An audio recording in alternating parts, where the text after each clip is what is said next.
Those who deliberately seek out such artworks aren't collecting aesthetics, they're collecting leverage. Influence on a cultural level has always been a stepping stone to political and economic power. Every elite, past and present, understands this. That's why a true collection isn't just a set of beautiful canvases.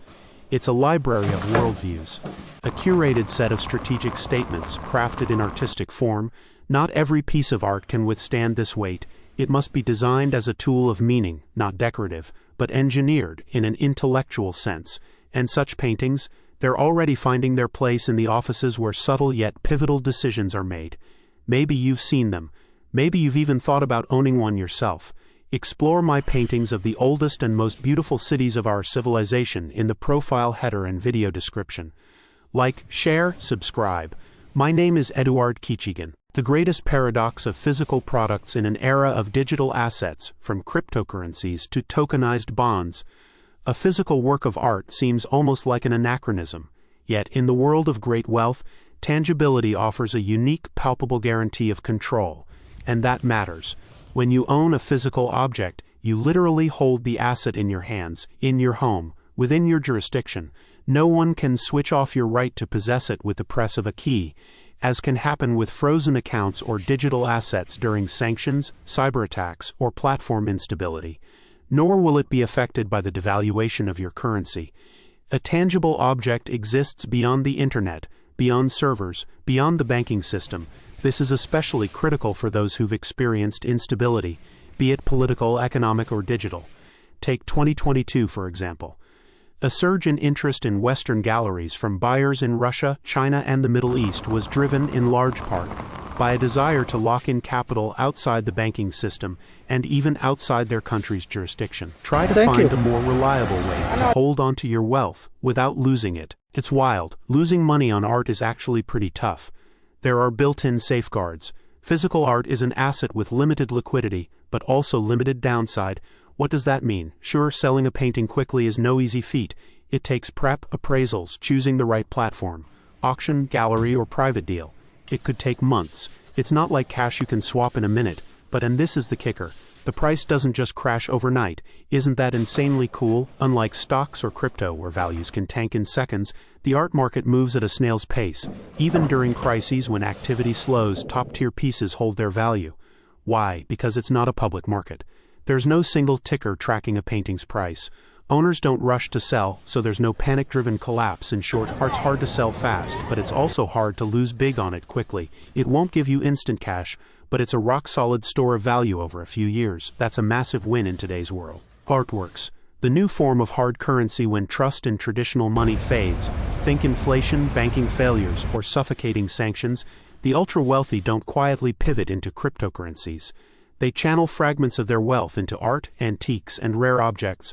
Why? Because these become a kind of hard currency, but within an exclusive elite circle. Picture it like the dollar in struggling economies. When a local currency collapses, people rush to dollars. But for those with tens or hundreds of millions, just sitting on cash isn't enough. They need assets that don't just preserve wealth but also signal status, offer capital mobility. Think about it.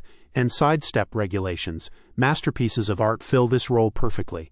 They're a near-universal unit of value, of currency, recognized worldwide. A Basquiat, a Rauschenberg painting, or an ancient icon is the cultural equivalent of a gold bar, but with intellectual and symbolic weight, and unlike fiat money, they aren't printed at $3 trillion a year. In times of crisis, art functions as a private capital reserve.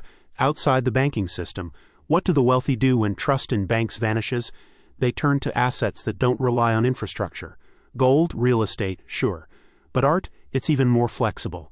It can be transported, legally exported, registered to trusts or funds, or used as a means of settlement. In this way, art becomes an off-bank currency for the affluent. Take, for example, cash deals on the secondary market. In reality, a huge portion of art transactions, especially in crisis-hit countries, is done in cash. Even in Switzerland, a painting might change hands for $3 million, with the payment settled privately. Outside the banking system, this is a documented reality, backed by reports, even at major auction houses like Christie's or Sotheby's.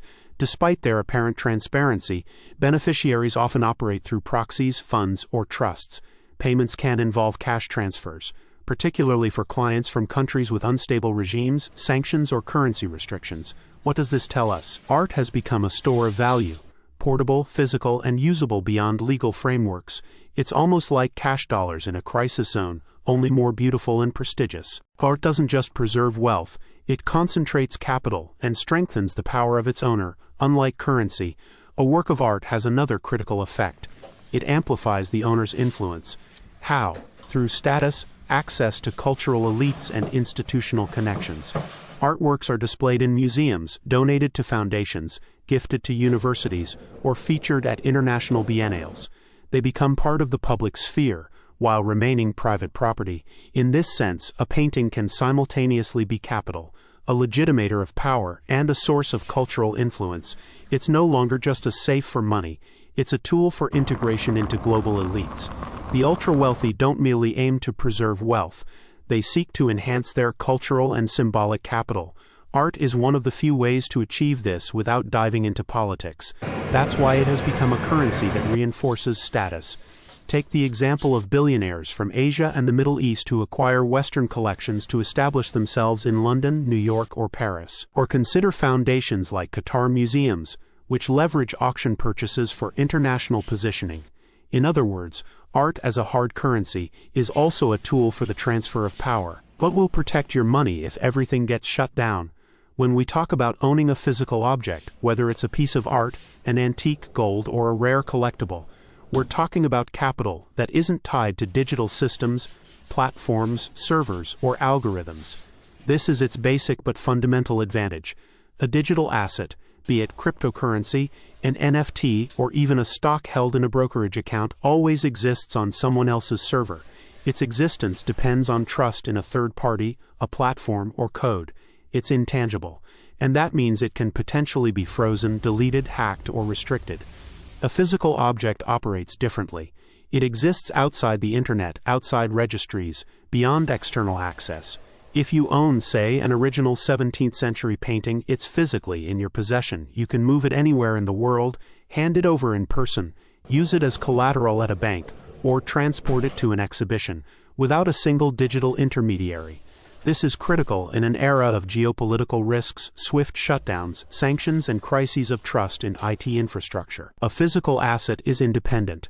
It works even if everything gets shut down, and that's its fundamental strength. Protecting your wealth in an unstable world. The most common objection to physical assets: they're hard to sell quickly. And that's true. Liquidity is limited. To sell a rare item at a fair price, you need time, a platform, an expert, and a buyer. This isn't the stock market where you can sell with 2 clicks. But let's break it down step by step. First, low liquidity is a shield against panic. Unlike crypto or stocks, where people dump assets at the first whiff of bad news, physical objects don't react to hysteria in your feed.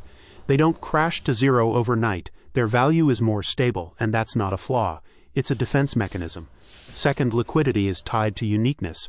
The more unique an object, the harder it is to sell quickly. But that same uniqueness drives its long-term value. The most liquid things in the world are mass-produced interchangeable goods. The least liquid, one-of-a-kind treasures. Third, high-value sales take time. If you're selling an asset worth hundreds of thousands or millions, instant sales just aren't realistic. Whether it's a business, a house, or a masterpiece of art. This isn't a drawback. It's part of the logic of high-end assets. Liquidity takes a backseat to strategy and deal quality. Personal store of monetary value. Unlike a digital token, which exists solely for future resale, a physical asset carries deeper meaning, aesthetic value, and symbolic weight. A painting, a sculpture, a model, or a piece of design isn't just a store of value. It's a visual language, a marker of taste, status, and cultural capital. Physical assets function in both the economy and society.